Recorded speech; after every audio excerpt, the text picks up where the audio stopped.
Is Jim Elvidge, who holds a master's degree in electrical engineering from Cornell University and for many years has kept pace with the latest research, theories, and discoveries in the varied fields of subatomic physics, cosmology, artificial intelligence, nanotechnology, and the paranormal. This unique knowledge has provided a perfect foundation for his book, The Universe Solved, and I couldn't be more thrilled to have him here. Jim, how are you? I'm great. Thanks very much for having me, Greg. Looking forward to the show. Of course, man. It's a real pleasure. You know, I've been really looking forward to this one. There's so many things to talk about, but let's start with this programmed reality theory of yours. I mean, it's pretty far out there. The idea that we're living in a simulation or a computer program, something like The Matrix. I've liked that idea for a while when the movie came out, but I've never really entertained it much as a real possibility until reading some of your thoughts and Nick Bostrom's thoughts, and now I don't know what to think. So can you tell the people a little bit about this program reality idea? Yeah, sure, absolutely. And people are probably most familiar with it through some of the movies from Hollywood, maybe some science fiction writing, Philip K. Dick and other people who have explored these kinds of ideas over the years. And that's cool because they generally give some sort of description of it, or a reason for it to be. In The Matrix, for example, there was a sinister aspect to what was behind the Matrix. Yes. Other people may say that it isn't that way, that it could be just a simulation that we've put together in the future and we're just running. I think that's more Bostrom's idea. But it actually, it goes back pretty far. Conrad Zuse, I think, was the first person to postulate the idea, and that was in '69, I believe, that our world could be digital. And from there, you can go in a bunch of different directions. You can say, well, it could be digital, but there could be nothing behind it. Or you could say, well, it could be digital, but there's some programmatic aspect to it, and therefore there was a programmer. Or it could be that it's not an entity per se that we think of an entity, but it was more of a system that evolved and generated this reality, but in a digital form. So all these things kind of fit into the general field of digital philosophy or digital physics, if you will, and we can explore the pros and cons of a lot of the different ideas. Yeah, the thing I thought was most interesting that I'd heard you say in the past is it's very likely that at some point we'll be able to simulate reality. So isn't it also likely that we've already been there, that we're already there now? Yeah, exactly. And that's Nick Bostrom's sort of philosophical, logical argument, and it's really hard to find fault with it. He's saying that given where we think we are, we're pursuing these kinds of simulations now. We do it with, massively multiplayer online role-playing games, and we do it with, virtual reality, and it gets more and more accurate all the time. And that, we follow Moore's law with the, escalating speed of computers and the escalating resolution of our screens and things like that. At some point, we won't be able to tell the difference between reality and a simulation. We're there now in terms of what we can hear. We could put some unobtrusive headphones on and not be able to tell the difference between a surf or really being down, at the beach and listening to the waves. And from a visual perspective, if you're able to cover your full field of vision, we can generate that kind of resolution that is equivalent to the visual acuity of the eye today. So we're really close, and right. The only thing that kind of remains to be done is a scenario or a the richness of a reality, and something about our memories. Because if we were to play a simulation, put on a headset, and execute a simulation, we know because we've got the memories that we existed before we started the simulation, and that this is just a simulation. So that brings into question about the idea of how accurate are the memories, how much can we believe in the memories that we think we have. And honestly, there's a tremendous amount of research in brain-computer interface that's going on where memories are being erased in mice. They will teach a mouse how to do something, erase the memory, re-inject the memory, and show that they can actually inject false memories into mice and rats in the laboratory. So if they're doing that now, and again, we follow the progression, the logical progression of science and technology, there is going to be some day where we can suspend our memory, inject a new kind of set of memory artifacts, if you will, run a simulation, and then restore our old memory again. So Bostrom says he refers to that as the concept of post-humanism. So when you get to a point where you can generate your own sort of fantasy reality, if you will. And, that may be 20 or 30 years away. So his argument goes like this. If that's possible, and we know that it's possible, there's only one of three things that can happen. Either we never get there, but because in the next 30 years we blow ourselves up as a society, or we never get there because we make a conscious decision not to get there. And that one, I tend to disregard that one because I think, when have we ever stared an interesting technology in the face and said, not gonna pursue that. Agreed. Right? I totally agree. And then the third one is we do get there, and we generate millions and millions of simulations, and so then if that's the case, then the odds that we're in the 30 years before that time versus one of the millions that gets generated is very small.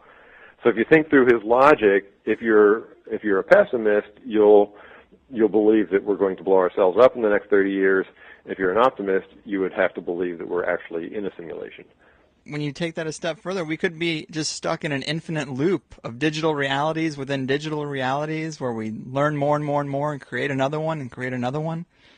Yeah, and I think that's actually really an insightful thought because, it's sort of like a fractal. If you're familiar with the pictures that show these fractal images, and the more you zoom in on them, you see the same thing. And there are a number of scientists and physicists and so forth, Tom Campbell comes to mind, who believe that our reality is a fractal. And if you look at it at different scales, you see the same thing, the same kind of structures, not just physical structures, but the way things tend to work. Mm-hmm. And this whole idea of, we could be in a simulation now, and in our simulation we're creating simulations, and in that simulation we're creating a virtual reality game, and someday that'll be a simulation. You know what I mean? That whole aspect of things is also fractal. So it all kind of fits.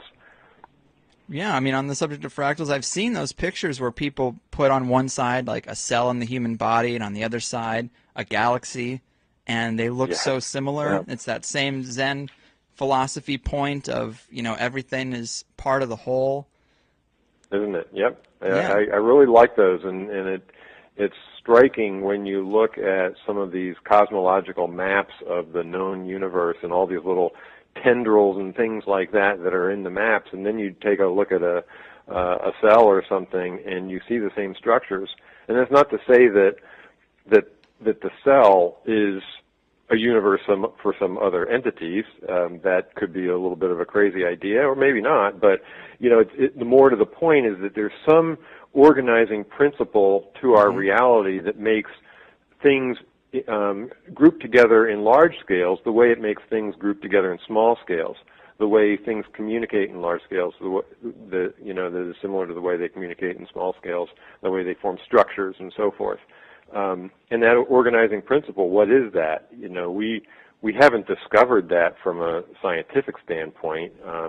Some physicists might point to things like string theory or grand unified field theory or something like that, but those are really things that are meant to describe physical matter particles, and not really to describe these mega structures of our reality.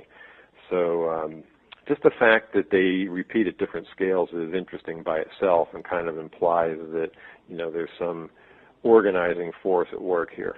I mean, other examples of that is the Fibonacci sequence and the phi ratio. That idea that there's just some type of code to it all. And I spend a lot of my time in the conspiracy world, but that kind of ties in because that is apparently the type of knowledge that secret societies have held on to for generations and generations and generations. And the ultimate could be that they're like, oh yeah, well, this is the program that we've created, and we're living on top of it here, and we could exit at any point, but they don't have the ability to do that. Wouldn't that be a trip? Well, it is really interesting. I agree with you. If you go back and look at some of the ancient texts, the Sumerian texts, or some of the hieroglyphs that you see at various ancient sites and things, and try to figure out what they're telling us. We tend, in the past, we've had this sort of arrogant assumption that, oh, well, they were just inferior to where we are now, so they couldn't have been on to anything significant, But it only seems to happen that the more we learn about our past, the more surprised we are at how rich it was and how philosophically accurate it was, or something like that. And it's the same way with the way we treat animals. The more we investigate how animals communicate and how they behave, the more surprised we are that, oh my gosh, they have ecosystems and social systems just like we do. Why is it that we don't assume that in the first place? Why do we have to assume that humans in the past and other species of animals are necessarily inferior to us? And why do we have to assume that we humans have the access to all that there is, or all that there could be to know? I think it's a very arrogant point of view. Definitely. Yeah, I mean, the universe is a weird place. We seem to figure out more about it all the time. One point that you've discussed in the past that I thought was really interesting is the scientific trend, this pattern that seems to occur where every new leap in understanding yields a larger ratio between matter and empty space. We kind of discover that the universe is more empty than it is full. Walk us through that trend a little bit, and where do you see that trend going or ending, if it ever ends? Oh, sure. That one's really fascinating to me, and it's actually a pattern that I just kind of noticed just a few months ago, and I wrote a blog on it. We know that over the years we've been peering deeper and deeper into the atom as we get more and more powerful instruments like the Linear Hadron Collider and things like that, higher energy instruments that we can use to break apart things and look deeper in. Mm-hmm. So, but if you look at the kind of history, you actually see a pattern, you see a trend here, which was a revelation to me. So let's go back to the ancient Greeks. They thought that everything was made of these little hard billiard ball type objects, call them atoms. And let's take gold, for example. That gold was, gold bar consisted of a bunch of those little billiard ball type indivisible things called atoms that were just packed together. Well, if you pack together kind of spherical things, there's going to be some empty space in between them as well. And the empty space is something like 28% of the total space it takes up. So we didn't really advance from this theory until, well into the 1800s. John Dalton revised the theory in that time, and then there were some, changes to the theory of atoms. But the real breakthrough came in the early 1900s with Ernest Rutherford's experiment that showed that there was a nucleus to the atom, and they were able to determine what the cross-section of that nucleus was, roughly how big that thing was. And found out that, wow, not only is not our gold bar isn't really just like 80% stuff, and that's the word that I tend to use. Mm-hmm. It's more like 1 times 10 to the minus 15th stuff. So 1 part in, I guess that would be maybe 1,000 trillion stuff. So it's so much empty space that it's almost inconceivable.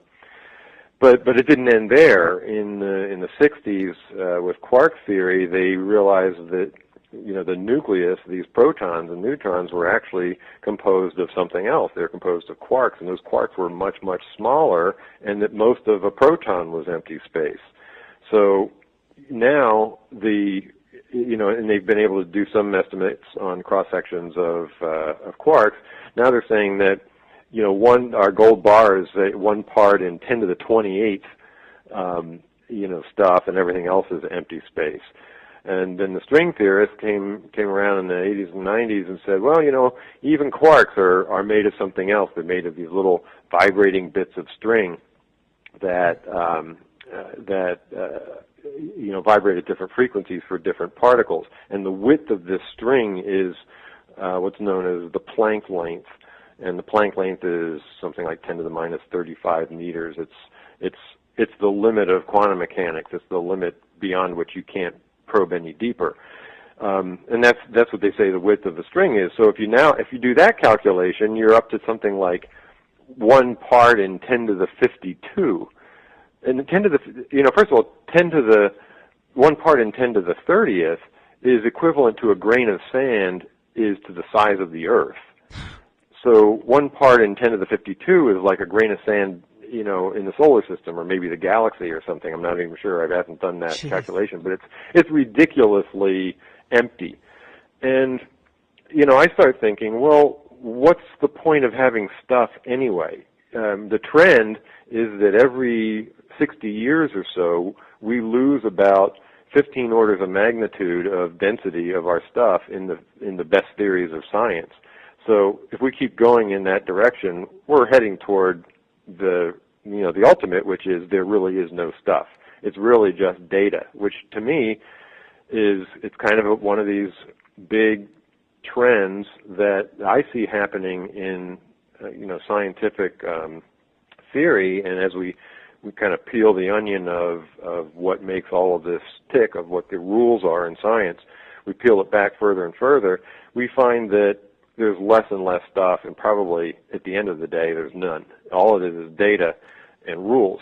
And if you think about it, if the string theorists are right, they say that a particle is only defined by one number, and that number is the frequency that string is vibrating at. Well, if you can define a particle by one number, what do you need the string for anyway? You just have the number. Mm-hmm. You see what I'm saying? So and people will argue, well, I feel stuff. I put my hand on the table and I feel the hardness of it. And well, actually you don't. What you're experiencing is the charge, electromagnetic charge, electromagnetic field charge of the atoms in your fingertips repelling against the electromagnetic field charge in the atoms of the table. And what you're seeing is reflected light, off of that. And when you really think about this very deeply, it's okay to say that everything is data and everything is data and rules. And so when I punch a wall, the rule is that I'm going to get a sensation that is a result of the very deep rules of electromagnetic interaction and how they translate to pressure and things like that get converted into bits in my nervous system and get processed by my mind. So when you really think through this stuff, there's no evidence for any stuff at all, and there's really a lot of evidence that we're heading toward a trend of recognizing that everything is just made of data and rules. So that's more evidence for a digital world or a programmed world. Yeah, man, it's really hard to wrap my head around it. And another component to this is the idea of the conscious observer. I mean, there's been some experiments that seem to suggest that waves stay waves until they have a conscious observer, and then they become particles, or they make some type of choice. Again, it's pretty over my head, but there are those studies out there. What do you make of that? What role do you think human consciousness plays? Yeah, I think that's really the way is a great question. I think that is kind of the key fundamental aspect of what is under investigation today in any field of science. It's the key thing that is showing that our reality isn't what we think it is. Everything else that we're studying is just kind of peeling back the onion. But this observer effect that you're talking about, and some of the aspects of quantum mechanics, entanglement, and things like that, are showing that deep, deep down, our reality is very, very different from the mechanistic type of approach that most scientists have believed over the years. And in this experiment you're talking about, this double slit experiment, has been replicated countless times. And the way that it works is that every time human consciousness gets involved in observing the result of the experiment sort of locks into a particular result. Mm-hmm. So, the way this experiment works is you have a little detector on the backside of effectively like a cardboard that has slits in it, and you're shooting particles through that, and the detector detects whether whether the particle went through one slit or another. And if you have that detector there and you're looking at the results of the detector so that you, as a human, know where each particle is going through, then you no longer get that waveform. But if you turn the detector off, or if you let the detector on but somehow are not paying attention to the detector, or having a conscious observation, there will be a waveform on the screen. So they've tried to tease out all the possible explanations of this weird effect. Like they used to think, well, maybe it has to do with the fact that the detector is stealing away a little bit of energy from these particles or something, and that was disproven not too long ago in Tel Aviv, a scientific lab there. And finally, in I think it was 2008, these physicists in Vienna determined to a ridiculous level of certainty, 80 orders of certainty, meaning the odds of this being chance were 1 in 10 to the 80th kind of thing, that reality doesn't exist at all until we observe it. So what do I make of that? I think about it from the programmatic standpoint. If I were creating a reality that is programmatic, I would do it exactly this way, and here's why. Let's say you want to create a coffee cup or something. Mm-hmm. Let's use a tree because it's bigger. That's the one that I typically use. So do you really have to define what's inside the tree? You don't. And from a programmatic standpoint, it would take an awful lot of memory resources and computational resources to calculate the structure of things that nobody's ever going to look at. So you don't bother doing that. If I were creating this kind of simulation program, all I would create is what people can experience. So now as soon as somebody cuts into the tree, there has to be something that generates the construct of the tree. Now if you take a piece out of the middle of that tree and put it under a microscope, now there has to be something that generates something at a deeper level. Mm-hmm. But the rest of the stuff on the tree we don't have to care about at that level.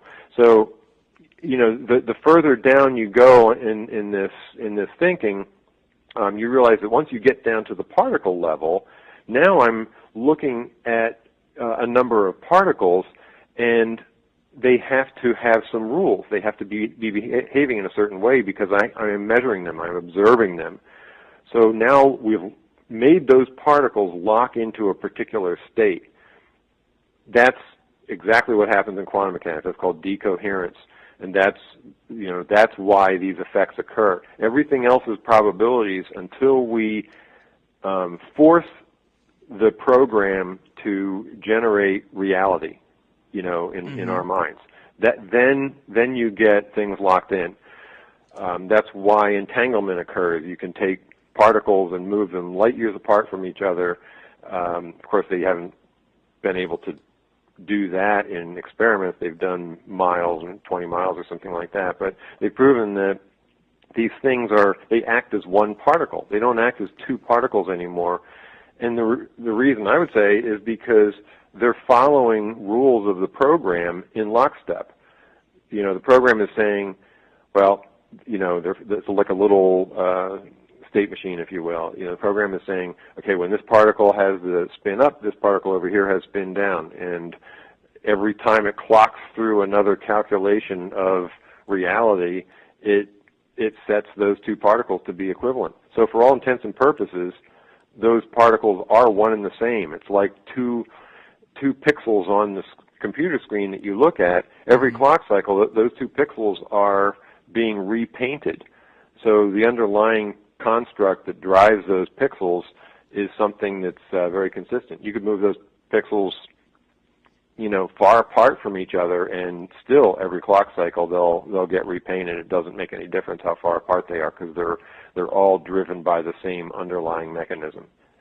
So that to me is a perfect explanation for every quantum mechanics anomaly, and I have on my site actually the kind of like pseudocode, little bits of pseudo software, if you will, that explains the observer effect and entanglement and non-locality and all these things that the scientists are kind of beating their head against the wall trying to figure out. It's perfectly logical if you think about it from a simulation standpoint. Yeah, I mean, how funny would it be to find out that looking outward into space or down under a bigger and bigger microscope is just fruitless, because it will always unravel to be something else. Like we're living in an infinite field of waves, and the further you look out, the universe will just manifest more galaxies, more stars, more, nebulas, and Yep. it just will never end. Yeah, exactly. And it's interesting you mentioned that. I had a blog recently too about these, sort of another mega trend, humanity mega trend of what our perception of all that there is, and it has changed maybe 9 or 10 times over the history of humanity. There was one point in time you could imagine that there were, during a tribal era, when people thought that all that existed was their tribes and the dominion that they lived in. And then along comes some other tribe from miles away and conquers them or whatever, and they realize, wow, our view of reality is much bigger than we previously thought. It's a whole level bigger, and it maybe expands now to a continent. And then at some point they realize that, wow, there are other continents on this planet, and at some point we realize there's other planets, and then we realize there's other solar systems, and so on and so on.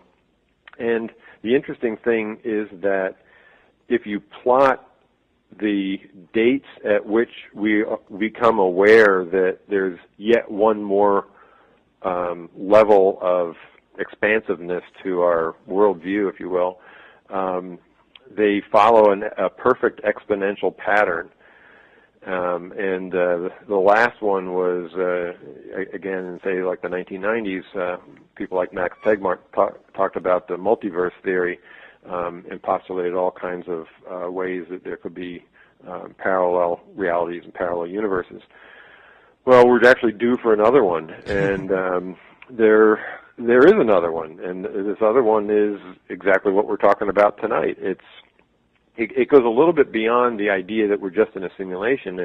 It explores the idea that if we're in a simulation, there's something that created it, so therefore all that we can know is in the simulation, but there's something else out there that created it. And what that reality is beyond the multiverse concept, because the multiverse concept still talks about physical realities. The next level of thinking here is non-physical realities, and this is where folks like Tom Campbell and Stephen Kaufman go into sort of a bigger description of what all that there is could be. And it's interesting that if you don't think about that, you're always in kind of a bubble. And your bubble is everything that you know, and so therefore you have to explain everything that you observe by what's within your bubble.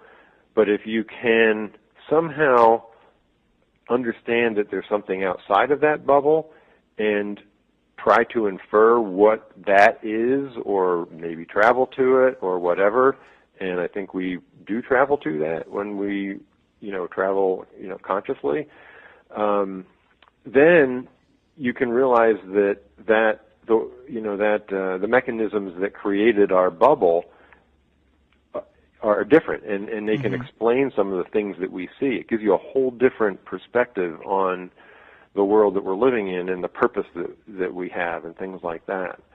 So it's really very interesting to kind of go down that path. And it's a little bit beyond just pure simulation theory. It's what else is out there, Well, on the subject of the bubble, of being in the program, are there any clues to suggest what could possibly be there, what we could possibly see if someone pulled the plug on that program? Yeah, I think when people die, they get a clue. Yeah. I don't know if you've followed much of the near-death experience research or, say, out-of-body experience research, but these are cases, and it's not. This isn't pseudoscience. I mean, these are real scientific studies that have been done, over many years. That there is a consistency of reports that people have. Their behavior changes after these things, which wouldn't make sense if it was hallucinatory.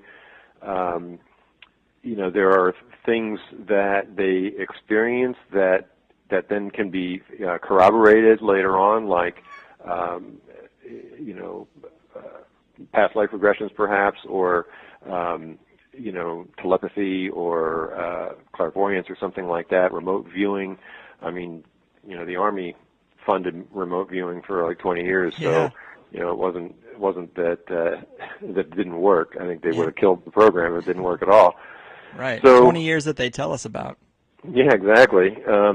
So anyway, these things go outside of the bubble that I referred to before, and so this is evidence. It's tricky evidence because it isn't necessarily as reproducible as a lot of scientists would like.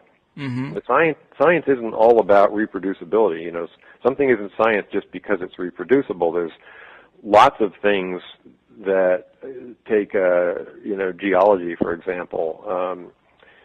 Scientists try to infer why a particular geological formation occurred. That formation will never occur again exactly as it was. It may have been due to a unique event, a meteor or something like that. So reproducibility isn't required for science. A sum total of a lot of anecdotal information or survey information, things like that, is real science. In psychological studies, that's real science. So, go ahead. Sorry, go ahead. No, you go for it. I'm here all the time. Yeah, no, I was going to say that these kinds of studies into what might otherwise be called paranormal, just because it doesn't fit in with the sort of materialist paradigm. These kind of studies are exploring, that next level of, quote, all that there is. And I think that's really, really interesting. It is. It's almost like that's the beauty of the design, is that the illusion is so strong. Like we talked about the discoveries that the world that we think is made up of stuff is mostly empty. The illusion is very strong, and I think that that's the kicker to it, is that these types of out-of-body experience, I kind of think out-of-body experience, near-death experiences, dreams, psychedelic trips. I mean, even the fact that we call them trips, that's like a journey. I do think that those kind of things are all related and they're all clues, but the funny thing about it, the big joke, is that you can only have that experience for yourself. So you may get a clue, a major clue about what exists outside the bubble, but you can't share it with anyone. It's like trying to explain the color green to a guy who's been blind his whole life. Absolutely. And, this is, I thought about all of this in the sense of a sort of like a line or a spectrum of what I would call consensus reality. So when you dream, you're by yourself. You're in your own mind, and you're experiencing something, some energy, some organizational structure of an experience, right? You're experiencing that, but you're doing it maybe by yourself, and so therefore you have the freedom to make of it what you will. if you can lucid dream, you can now mold it and so forth. Mm-hmm. Now, there are studies of people who do mutual lucid dreaming. And now, when that happens, the people who are mutual lucid dreaming, there's a little bit of consensus that has to happen. They have to experience the same thing in a similar way. It doesn't have to necessarily be exact, but it's more toward that consensus reality side of the spectrum and not toward the, personal fantasy type of the spectrum. In our day-to-day reality, we're very much toward the consensus reality end of the spectrum, because a car drives by and it's blue and you see it and I see it, and we have to both say, hey, we saw the same thing. But, so we have this consensus, and that's what makes us think that this physical reality is so, quote, real, and that the other stuff is not. It's just the consensus. But a consensus can be generated programmatically too. If you're playing a virtual reality game on the computer with a bunch of people, logged in from around the world, and everybody is shown the exact same thing, and a blue car drives by, and you say to some guy in Japan, hey, did you see that blue car? And he says, yeah, I saw it too, because the program has presented that to both of you. Now you feel like, wow, now I can really trust what I'm seeing because everybody else is seeing the same thing. Mm-hmm. But what if that guy is shown something different, shown something because of his level of expertise or his level of knowledge or his health points or whatever it is, and this happens in games, it's an easy thing to program. Mm-hmm. Now you have a little bit less consensus. That guy sees a UFO and I don't see it, or that guy experiences the monster in a different way than I do. It's all very possible, and it explains all of our less than perfect experiences of reality when compared to what other people experience. I mean, it happens a lot of times. People will say, well, I saw one thing and somebody else saw something else. Mm-hmm. That's okay. That all fits within this paradigm. On the subject of lucid dreaming, it's almost like lucid dreaming is the placebo effect of that plane, because it almost ties into the power of thought. Because in a dream, 9 out of 10 times you think everything is real, you think the danger is real, everything that in your waking life you look at is, wow, that was completely strange and impossible. It seems very real. But then there's these people who have lucid dreams where they just completely realize it isn't and completely take control of it. And then, in our waking life we have this thing, the placebo effect, which is a very similar thing, just nerfed. It's very nerfed. But, if there's plenty of cases of people who get better because they believe that they were given medicine when in reality they were given sugar pills or whatever. It's very strange. I mean, how far do you think you could follow that thread? How much do you think you could manifest your own reality, if at all? Yeah, well, so I think this is very much related to the observer effect that we talked about before. Mm-hmm. When our consciousness interacts with matter, we create a reality. In the quantum mechanical terms, we collapse that wave function. We collapse that probability into an actual place and time, because of that the program has to do that. So the same thing happens with our future. Our future is all probabilities, isn't it? And if this physical reality is really just virtual, it's just data that we're consciously processing, then we have more control for things that are further in the future than we do for things that are going to happen in 1 second. Because remember, the stuff that's going to happen in 1 second has to fit with everybody else's consensus. So you got a guy sitting next to you, and the two of you are watching a baseball game, and one of you tries to consciously make the player hit a home run, and the other one tries to consciously make the player strike out. You can't both win that. So only one of those things is going to happen.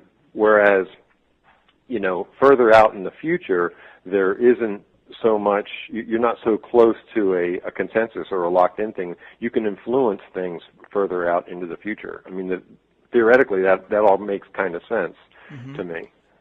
The program is, if you believe in this kind of construct, and And I always say that I'm not, 100% sure of it, but the evidence, my book is about evidence. It's not about, I know this to be true or anything. Mm-hmm. But if you kind of think about this, this power of positive thinking kind of aspect to it, then, really there's no reason why you can't control your destiny to some extent, interact with people through means other than our normal communication, and all these kind of things that could be possible in a program. We don't necessarily know what the rules are of this simulation. We Right. push the boundaries of them with studies like remote viewing and experiences like near-death experiences and so forth. And through those studies, we're starting to learn a little bit about what we can do and what we can't do. The placebo effect is showing us that our minds, which are not in our brains, our minds are probably somewhere else, Mm-hmm. really can influence and change our outcomes. Well, it's funny because the idea of manifesting the reality, I would love for it to be true, but I have so much doubt. And in the conspiracy world, a lot of people believe that the elite's main objective through media manipulation and news manipulation is to create doubt and to create fear, because maybe the manifesting of reality is completely possible if you believe it, but yet we're conditioned to have so much doubt in ourselves that no one ever really can commit 100% to the premise because they've just gone through decades of being told that that's bullshit. Yeah, I think that's really insightful. I think that's a good way of looking at it. That if we were fully free to, and this is one of Tom Campbell's arguments, if we were fully free to make of our reality what we want to make of it, we wouldn't learn as much as we do. Mm-hmm. And in his philosophy, and this is something that kind of resonates with me. And to be honest, from a standpoint of digital philosophy and digital physics, there's a lot of different views and a lot of different people out there who have been thinking about this stuff. Mm-hmm. It's important that we not be able to fully influence everything. If everybody was able to influence whatever that they wanted, they wouldn't learn as much. So, some of the constraints that we have in terms of how we can communicate with others, what we can know about what's outside of the bubble, what we can know about a past life if we had them, those kind of constraints are important so that we can learn faster and add to the overall evolution of ourselves. Right. If you were to plot the amount of knowledge or wisdom that you attain, it probably is very steep early in your life, but as you get older, it flattens out, and you don't gain that much more. So the system, if you will, in order to optimize how much consciousness quality there is, it would have to encourage entities to live early in this cycle. So perhaps that's why there's death. Perhaps that's why we reincarnate. This is all something that kind of fits in this theory. Yeah, man, it's super fascinating. It kind of has a lot of parallels to the Zen philosophy that we just are the universe. The main difference just being, are we the creator, are we the programmer, or is there some external programmer? Because I guess the big question is, how does the program decide to put rings on the inside of a tree trunk when you cut it open? Does it come from our own subconscious, what we would expect to see, we see, or is the program using some other algorithm to create that stuff? That's Right. kind of kind of one of the fundamental questions. Yeah, it's a good question, and I think kind of using sort of a collection of ideas from shamanistic thinking, Zen philosophy, modern digital philosophy. Mm-hmm. The program, if you want to call it that, or the system, has evolved, and it's evolved to learn to do what is best.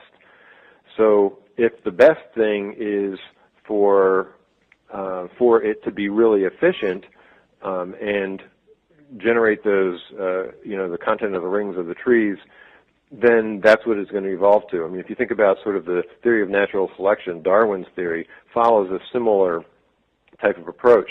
The sheep that have the thicker wool in the high cold altitudes tend to pass on their genes more, whereas the others don't. So an artificial intelligence or a system of consciousness that is evolving is going to do different experiments, and the experiments that have positive or profitable results will get encouraged, and the ones that won't, and the thing will eventually evolve to be efficient. So this actually, I read a book recently, a Zen book, and I read a passage in it, and I thought, oh my gosh, this sounds exactly like digital philosophy, and it's amazing that people thought the same way as some of us who are in this field are thinking now, and we've come at it from technology and physics and all these different fields, but it's matching, and that's really cool. It's almost telling us we're onto something. Yeah, there definitely seems to be this meeting in the middle between psychedelic adventures, certain religions, and old Gnostic ideas, and modern science. It is a pretty interesting culmination, and it's funny because if you look at history, how opposed these different areas were, and as they all advance, they all seem to be coming to the middle. Maybe we're getting close to something. Yeah, and I think we are, and I think that it's important to stay open-minded, and I think that there are very close-minded individuals on both sides of that fence, and some of them are pretty loud, and it's unfortunate. Yes. Because all we're trying to do is seek the truth here, and do it without being told what we're allowed to think and what we're not allowed to think. Right. Well, it's another curious thing, not to be too conspiratorial, but are those dogmatic voices in science, are they popular because the people who don't want us to know the truth are in charge of the media, are in charge of what we see and who gets to be the loudest voice, and they purposely put those people up there for a reason, just to keep us in the dark a little bit longer? I don't know. Yeah, I don't know. I tend to think a little differently. I think it was Gandhi who once said, an expert is someone who knows more and more about less and less until they know everything about nothing. Yeah. And that's not to disparage, anyone who has gotten their PhD in a particular field, or some advanced degree, or really focuses on being an expert in a very narrow thing. But you can't be an expert in everything. So when you are an expert in a very narrow field, which tend to be scientists, people who write papers, people who do the experiments and get known for these things. When you do have that very narrow but very deep set of knowledge, if somebody comes along and pulls it out from under you, your whole reason for being, your whole reason for getting funding, that helps pay your mortgage and maintains your stature at your university or whatever, that all goes away. Mm-hmm. So I think there's a lot of fear and defense mechanism that happens when people start challenging some of these very old ideas.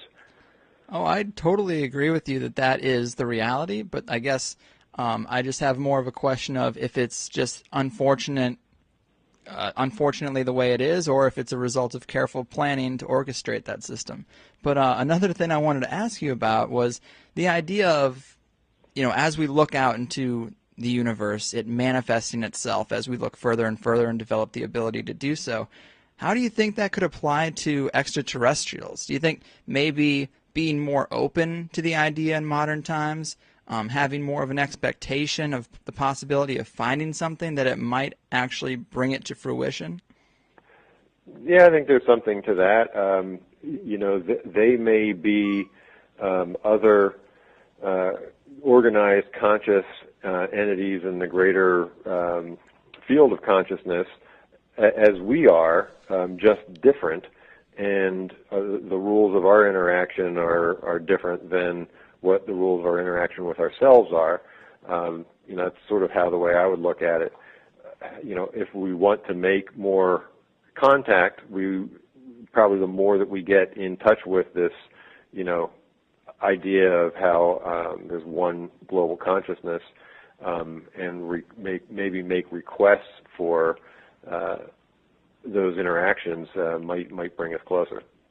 Yeah, it's a curious thing. Maybe we're already deeply in those communications and we just don't know it.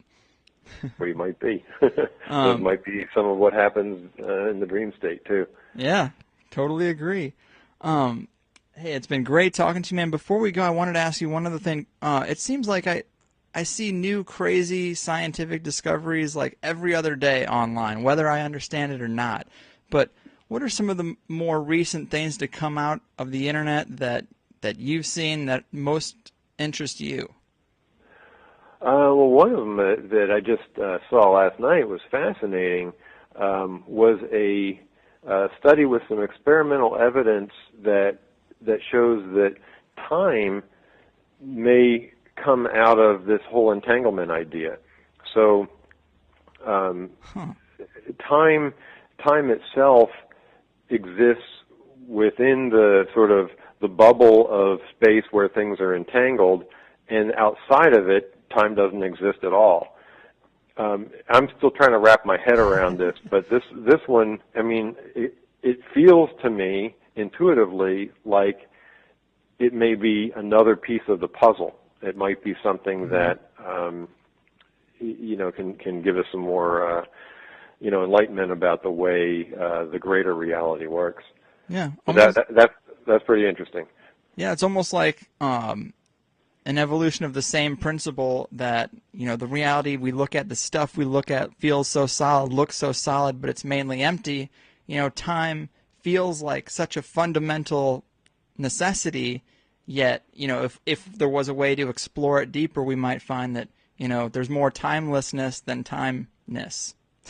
Exactly. Yeah, and there was also an article about some people from Arizona State. Paul Davies was one of the ones, a very well-known scientist, that the transition from inorganic to organic life was based on information and not chemistry. Well, that all fits in perfectly with the programmed reality idea as well. So a lot of cool things that people are starting to think about if they stay open-minded. Yeah, right on, man. I mean, I think I'm not a smart man, but I'm an open-minded man. So sometimes that's better. Well, you asked some great questions, so I'd put you on the smart side. Oh, well, I appreciate your kindness. But, well, man, it has been a blast talking to you. Even though I feel more insignificant than ever, I'm somehow still in a good mood. I think that's okay. I do too, and I'm all right with that. For sure. Do you want to tell the people a little bit about your book and your website before we go? Oh, sure. Yeah, the book is called The Universe Solved. It's available on Amazon, both in a hardback form and a Kindle version. The website is theuniversesolved.com, and that's probably be doing an overhaul of that over the next year or so. Right now, it's got a lot of interactivity on it. There's a forum. There's my blog, polls, all kinds of things where people can interact and explore things. And just want to kind of bring it up to date a little bit. So there's even an artificial intelligence on there named Morpheus a chat bot that you can chat with. So I'm always interested in talking to people too about these kinds of things. So if anybody has ideas, wants to explore anything, they can follow me on Facebook, follow me on Twitter, send me emails, whatever. It all works. Right on. Very cool. Jim, thanks again, and be sure to give me a call when you get this whole reality thing sorted out, all right? Okay, thanks, Greg. Great talking to you. Thanks for the interview. All right, man. Take care. Bye-bye.